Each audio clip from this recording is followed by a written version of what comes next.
Let me now define what is a finite extension.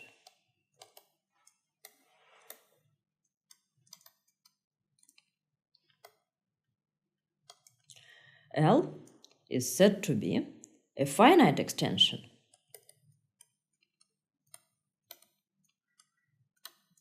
of K if it is a finite dimensional K vector space.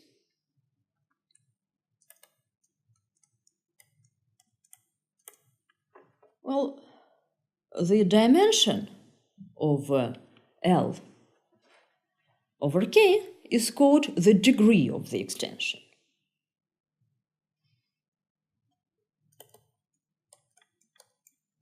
Is called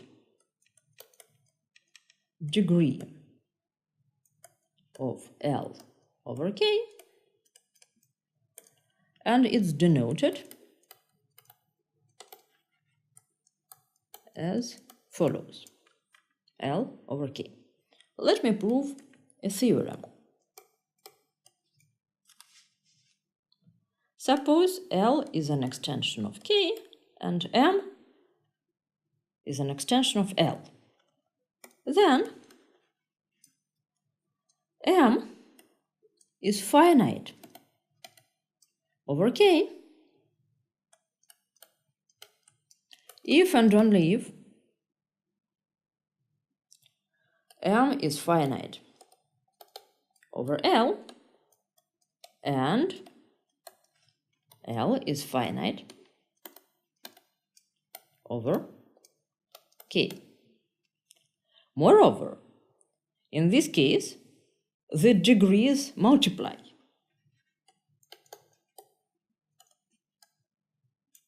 The degree of M over K is a product of the degree of M over L and the degree of L over K.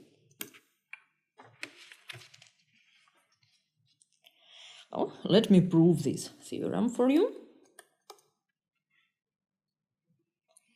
One direction, suppose M is finite over K. Well, any family of elements of M which are linearly independent over L, of course, is linearly independent over K. Any M1 and so on, Mn, which are independent over L, are also linearly independent over K. This is obvious because what is linear independence? So this is non-existence of linear combinations with coefficients from L or from K, which is 0. Of course, if there is no such combination with L coefficients, a fortiori, there is no such combination with K coefficients because K is a subfield of L, is a part of L. So, thus, the dimension of M over L is finite, because you cannot have a linearly independent family of more than dimension of M over K elements. Well, now, on the other hand, L is a K vector subspace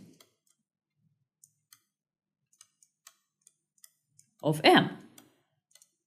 So if M is finite dimensional over K,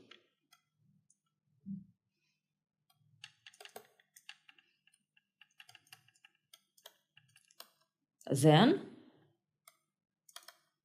L is also finite dimensional over K, since a subspace of a finite dimensional vector space is also a finite dimension. So one direction is easy. The other direction is also easy, but one must make a little computation.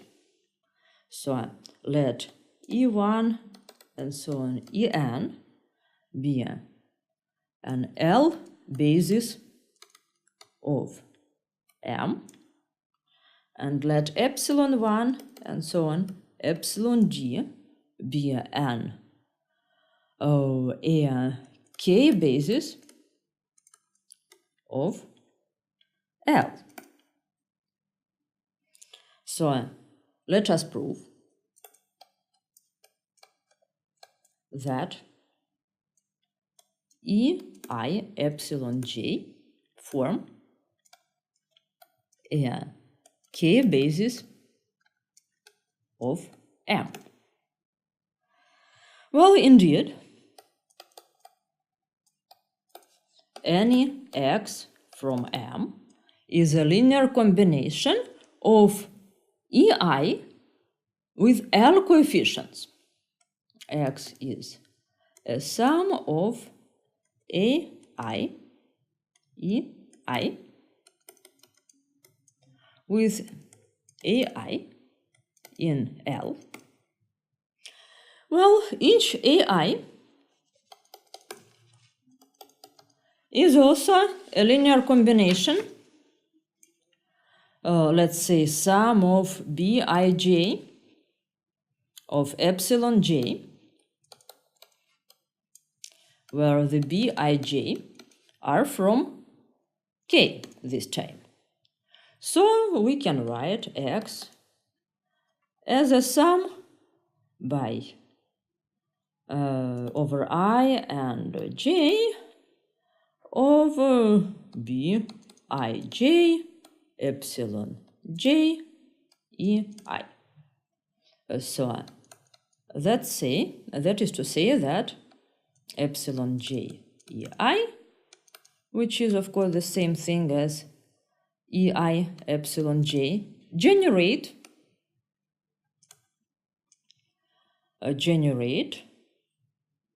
M over K.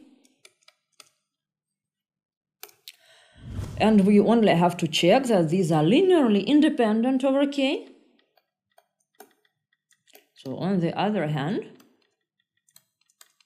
if we have some linear combination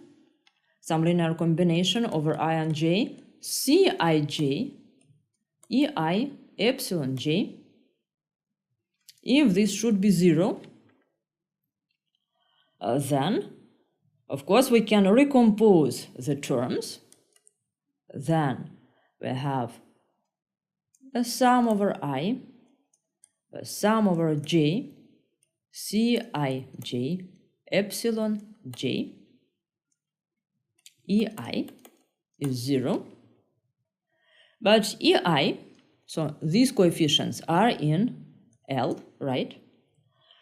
But EI form a basis, so for any I, the sum of Cij epsilon j is 0, but this means as epsilon j form a basis that Cij is 0 for all I and j. So theorem 1 is proved. Now I would like to prove a second theorem. Let me introduce one more notation, which is quite obvious. I will call K alpha 1 and so on, alpha n in L, the smallest subfield of L containing K and the alpha I. I will also often say that this is generated by alpha 1, and so on, alpha n is generated by alpha 1 and so on, alpha n over k. So on. This is smallest subfield containing k and alpha I. So theorem 2. L is finite over k if and only if L is generated by a finite number of algebraic elements over k.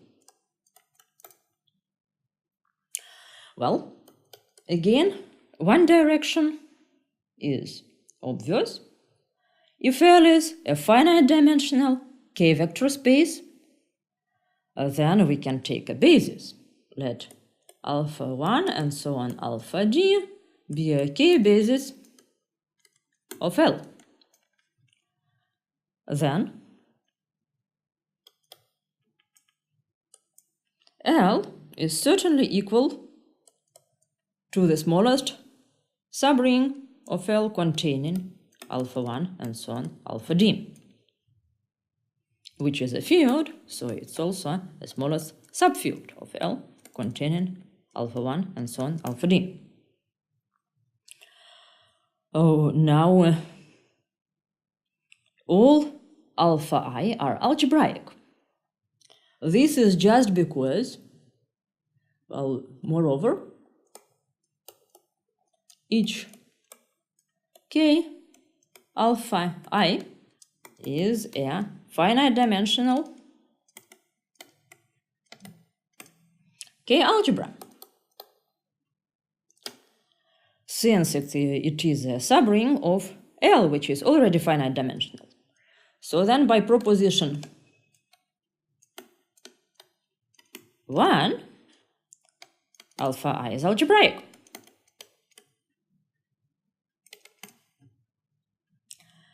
Well, in the other direction, it is also not difficult. We have k alpha 1 is finite dimensional over k alpha 1 alpha 2 is finite dimensional over k alpha 1 and so on, k alpha 1 and so on alpha d is finite dimensional over k alpha 1 and so on alpha d minus 1. So all of those elements are algebraic, so all of those guys are fields, k alpha 1 and so on alpha I is a field, so it's equal to k of alpha 1 and so on alpha I. And now just use theorem 1 to conclude that L, which is k of alpha 1 and so on alpha d, is finite over k.